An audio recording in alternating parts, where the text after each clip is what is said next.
নমস্কার বন্ধুরা, আমি সৌভিক চলো যাই অন্য পথের পক্ষ থেকে আপনাদের সবাইকে জানাই স্বাগতম। আজকে আবার একটা দার্জিলিংয়ের নতুন ভিডিও নিয়ে চলে এসেছি, সেটাই আপনাদের সাথে এখন আমি শেয়ার করব। আমাদের বাঙালিদের স্বর্গরাজ্য মানেই হলো পাহাড়ে ঘেরা দার্জিলিং শহর। আর এই দার্জিলিং শহরের সব থেকে সুন্দর জায়গার মধ্যে অন্যতম হলো বাতাসিয়া লুপ। আজ এই ভিডিওতে সেই বাতাসিয়া লুপের কথাই আপনাদের আমি বলবো। তাহলে আর দেরি না করে চলো যাই অন্য পথের সাথে ঘুরে আসি বাতাসিয়া লুপ থেকে। আপনারা যেদিন টাইগার হিল দেখতে যাবেন সেই দিনই আপনাদের এই ঘুম মনেস্ট্রি ও বাতাসিয়া লুপ ঘুরতে পারবেন, কারণ এটি আপনাদের প্যাকেজের মধ্যেই থাকবে।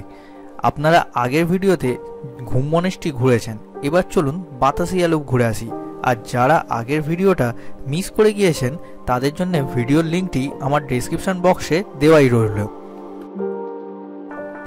এই বাতাসিয়া লুপ হলো দার্জিলিংয়ের একটি মেমোরিয়াল পার্ক, যা কিনা সোম থেকে রবি সব দিনই সকাল 6টা থেকে বিকেল 5টা পর্যন্ত খোলা থাকে। আর এই বাতাসিয়া লুপ চালু হয়েছিল আজ থেকে অনেক বছর আগে, প্রায় 1919 সালে। এই বাতাসিয়া লুপ এমন একটি জায়গা যেখান থেকে কাঞ্চনজঙ্ঘার একটি অপূর্ব রূপ দেখতে পাওয়া যায়। ঘুম মনেস্ট্রিতে ঢুকতে আপনাদের কোনো এন্ট্রি ফি লাগে না, কিন্তু এই বাতাসিয়া লুপে ঢুকতে গেলে আপনাদের 30 টাকা করে এন্ট্রি ফি দিতে হবে। তবে এখানেও আপনাদের গাড়ি কোনো পার্কিং চার্জ লাগবে না। এই 30 টাকা এন্ট্রি ফি দিয়ে আপনি যখনই এই বাতাসিয়া লুপে প্রবেশ করবেন তখনই আপনার চোখের সামনে দৃশ্যটি পরিবর্তন হয়ে যাবে। চারিদিকে সবুজ গাছে ঘেরা এক অপূর্ব জায়গা এই বাতাসিয়া লুপ। আর এখানে আপনারা দেখতে পাবেন একটি শহীদ স্মৃতিসৌধ, যা কিনা এখানকার গোর্খাদের গর্বের প্রতীক। আপনারা যদি এখানে চারিদিকে ভালোভাবে ঘুরে দেখেন তো দেখতে পাবেন একটি টয় ট্রেনের লাইন চক্রাকারে এই বাতাসিয়া লুপের মধ্যে দিয়ে চলে গিয়েছে।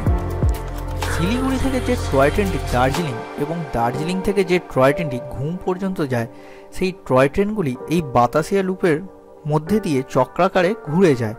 আর যখন এই টয় ট্রেনগুলি এই বাতাসিয়া লুপে চক্রাকারে ঘোরে, সে দৃশ্য এক অপূর্ব সৌন্দর্য সৃষ্টি করে এখানে।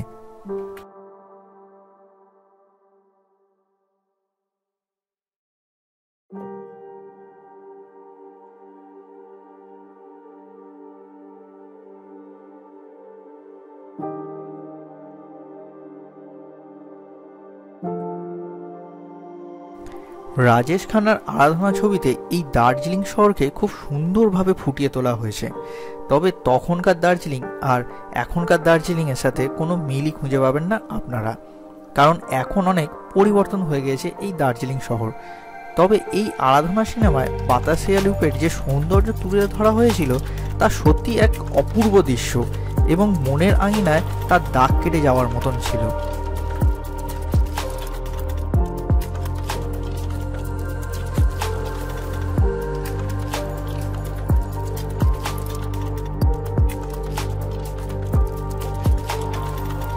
এই বাতাসিয়া লুপ থেকে আপনারা সরাসরি কাঞ্চনজঙ্ঘা দেখতে পাবেন।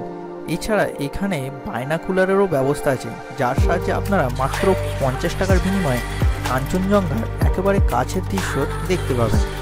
এছাড়া এখানে আপনারা পাবেন বিভিন্ন পাহাড়ি ট্র্যাডিশনাল ড্রেস, যে ড্রেসগুলি আপনারা মাত্র 50 টাকার বিনিময়ে করে যেমন খুশি তেমন পোজেতে ছবি তুলতে পারেন।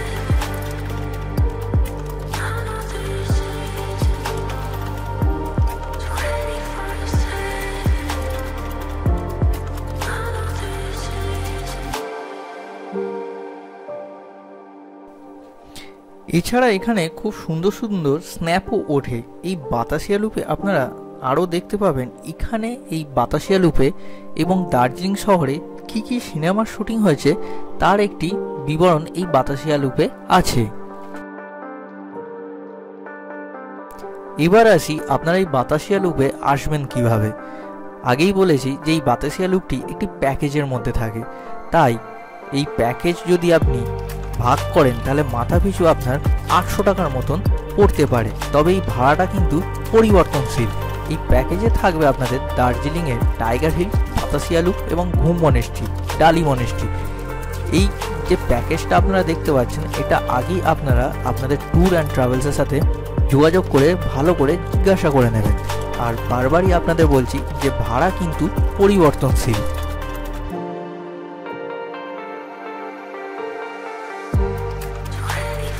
আশা করি আজকের এই বাতাসিয়া লুপের ভিডিওটি আপনাদের ভালো লেগেছে। আজকের মতন এখানেই শেষ করলাম এই ভিডিওটি। আবার দেখা হবে দার্জিলিংয়ের পরবর্তী নতুন একটি ভিডিও নিয়ে।